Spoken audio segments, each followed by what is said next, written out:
Hi, welcome back to Lifestyle of the Believer. I am Gia Roberts, and I am certainly glad that you're here as always.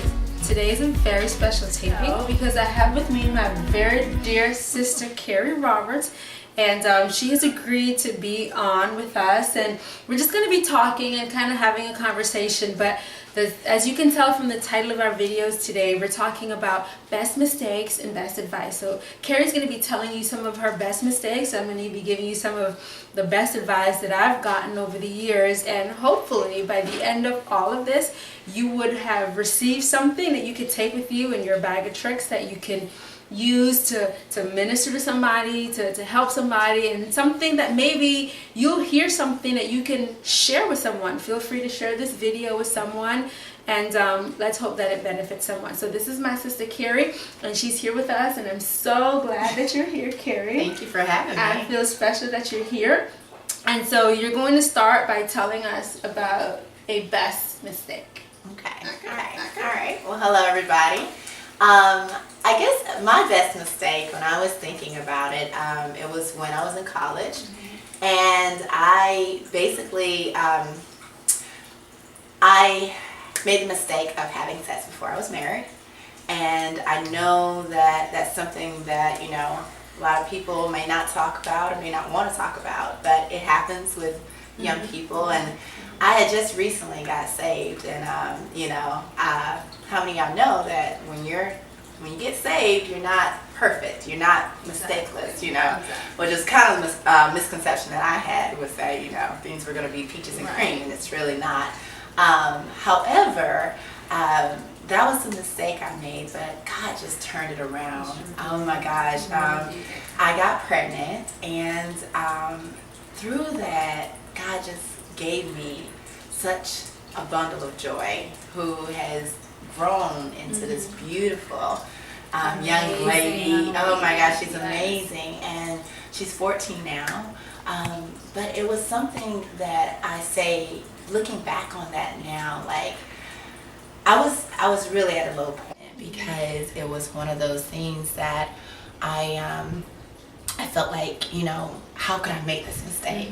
How could I be so stupid? Or, I was just beating myself up. And, but God just brought so much joy and blessing from that. And he just turned it around. He really did. And made it into something really amazing. So I'm just so thankful for you that you were able to share. Like, I've lived through this story, and I've heard this story so many times, but just the boldness and the strength of you to be able to get on here and share your story and your testimony with others.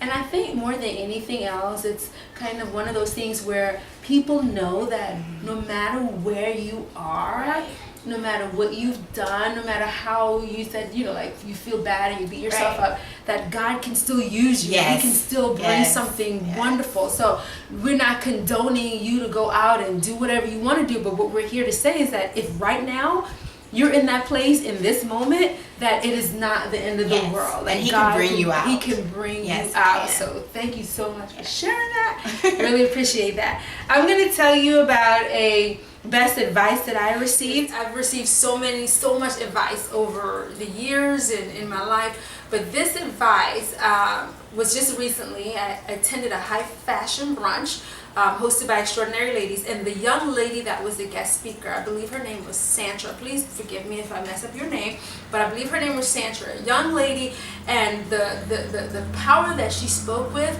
was transparent and so awesome. And so one of the things that she said as she gave her testimony, she talked about the fact that her mom gave her a lot of advice, and listen to your mom. But the advice that I wanted to take with me for myself, but also to keep in my bag of tricks, because I minister to people and I talk to people all the time, and I share, motivate and empower, is that be serious about serious things. And while that might sound like something so little, that just resonated with me. It just stuck with me. It wouldn't let me go. And so I feel like I almost have to tell you, be serious about serious things. when you are in college and you're there to get your degree, like you have a purpose for being there, be serious about serious things. When God calls you into ministry, be serious about serious things. If you're not going to do it, just don't do it. But be serious about serious things. When you're taking care of your family, you're doing things, be serious about serious things. This advice could be taken for like when you start driving. This is not the time for you to, driving is something serious. So for me, I just take that for whatever I'm doing. If it's something serious, be serious about it. If it's something that you're having fun and you're laughing, you're joking, but when it comes to the serious things of life, like, don't play with it. Be serious about it. So that's kind of my first best advice that I wanted to share with you because it's so fresh in my mind and I thought it was very powerful. So thanks, Sandra, for sharing that, and I hope that it's a blessing to somebody who's watching. Okay, so next best advice. Okay, my best mistake. Oh, best mistake. Okay.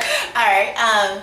But my other best mistake, and I kind of had to go back and really think about this, but my next best mistake was in college again. I don't know if you make our mistakes all in college, but that's where I made most of mine.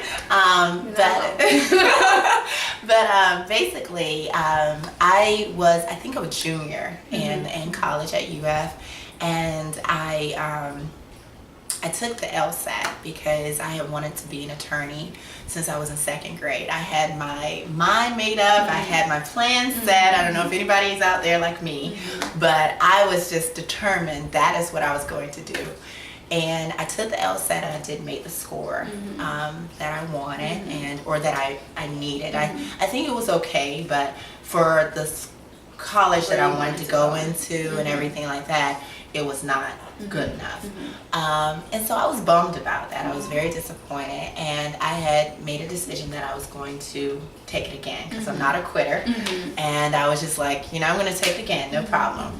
But then I really felt like, God was just kind of speaking to me and calling me into teaching. And I was just like, no, God. Like, I don't want to teach. I don't like kids.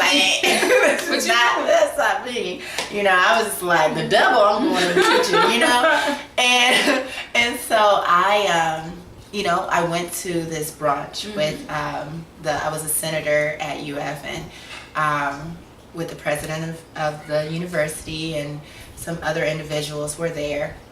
And they were like, oh, you'd be a great teacher. And I was like, y'all don't even know me. Like, why would y'all even make that? Trying to set me up. Yeah, like, what is up with this? Like, I'm like, what you trying to do, God? And so they were just telling me, that you can be a lawyer any other time, but we need great teachers right now. And so I took that to heart and really just prayed about it. And I was just like, God, I don't know what you're trying to get me to do. But he turned that disappointment of making, a lower score than I needed for law school. He turned that around for me to get a teaching position. And oh my gosh, like you said earlier, like I got bit by the bug. Like I just, I loved it. And it has taught me that I have a gift of teaching.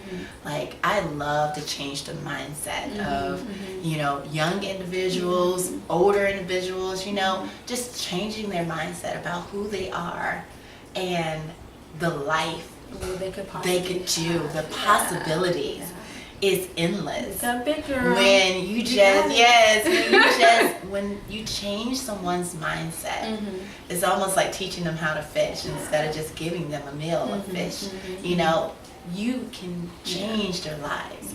And so I just think that it's just awesome that even through that, where I thought, oh man, I didn't do so well. I'm, not going to get into the law school that I wanted. That wasn't my purpose. That wasn't what I was set out supposed to do.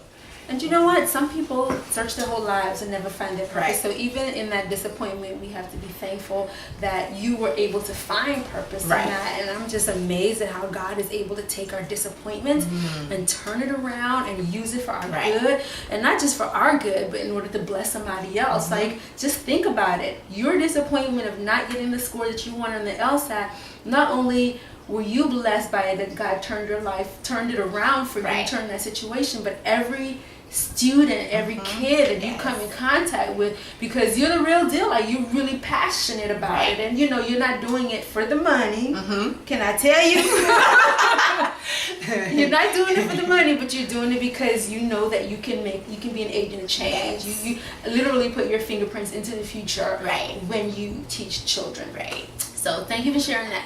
The best, and I was wrestling about what best advice I wanted to give, because I've had so much good advice, and we were just talking right before we started, and I think I want to talk to you about the best advice I ever got was actually last year. I did 2 videos on it. Last year I attended Lady Spiritual Uplift in Cocoa, and I got to tell you that I was struggling within myself to being myself. And I think sometimes people look at you and think, well, you know, you're putting on airs, or you're not being genuine, or, you know, like people think that you're supposed to be a certain way. Right. People look at you and think because you're a lady, or because you're a teacher, because you're a pastor's wife, or because you're a woman, or because you're African American, or because you're Bahamian, and like you have to be okay with being who you are. So that's the next best advice that I've ever received.